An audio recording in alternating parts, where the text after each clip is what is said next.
সারা দেশে সংখ্যালঘুদের ওপর হামলা, হত্যা, ধর্ষণ, বাড়িঘর লুটপাট ও অগ্নিসংযোগের বিরুদ্ধে উত্তর গোপালগঞ্জে বিশাল বিক্ষোভ মিছিল, মানববন্ধন ও সমাবেশ অনুষ্ঠিত হয়েছে।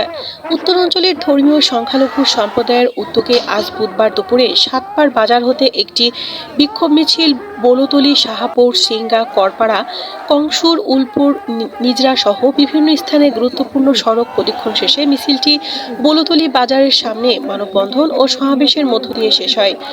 সাতপাড় থেকে বলতলী পর্যন্ত প্রায় 4 কিলোমিটার জুড়ে লক্ষাধিক সংখ্যালঘু সম্প্রদায়ের লোকজন এ প্রতিবাদ ও বিক্ষোভ সমাবেশে অংশগ্রহণ করেন। এ সময় গোপালগঞ্জ টেকেরহাট সড়কে প্রায় 3.5 ঘন্টা যান চলাচল বন্ধ থাকে। বিক্ষোভকারীদের অংশগ্রহণে ওই এলাকার সড়কগুলো কানায় কানায় পূর্ণ হয়ে যায়। সমাবেশে বলতলী ইউনিয়ন পরিষদের চেয়ারম্যান সুকান্ত বিশ্বাসের সভাপতিত্বে অন্যান্যর মধ্যে বক্তব্য রাখেন শাহাপুর ইউনিয়ন পরিষদের চেয়ারম্যান বিনয় সরকার অনাদি, সাতপাড় ইউনিয়ন পরিষদের চেয়ারম্যান প্রণব বিশ্বাস বাপি, হিন্দু বৌদ্ধ খ্রিস্টান ঐক্য পরিষদের সাধারণ সম্পাদক দুলাল চন্দ্র বিশ্বাস, সাবেক উপজেলা ভাইস চেয়ারম্যান নীতিশ রায়, হিন্দু নেতা টিটো বৌদ্ধ প্রমুখ বক্তব্য রাখেন।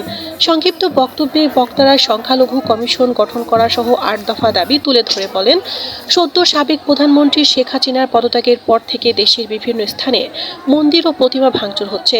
সংখ্যালঘুদের ব্যবসা প্রতিষ্ঠান ভাঙচুর, লুটপাট, অগ্নিসংযোগ করা সহ হিন্দু মা বোনদের লাঞ্ছিত করা এবং দেশ ছাড়ার হুমকি দেওয়া হয়।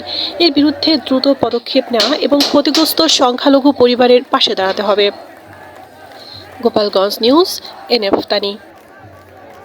বাংলাদেশ উত্তর এই জন্য বলছি, আজকে যারা এই আন্দোলনকে সফল করেছেন, এই রোগের ভিতর দিয়ে আমার যে সমস্ত মা বোনেরা এখানে এসেছেন তাদেরকে ধন্যবাদ জানাই, প্রণাম জানাই।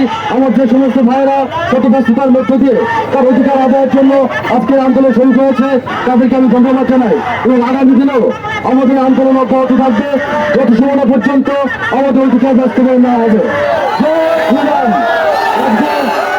আমরা আমাদের কর্মসূচি এখানেই সমাপ্তি ঘোষণা করছি।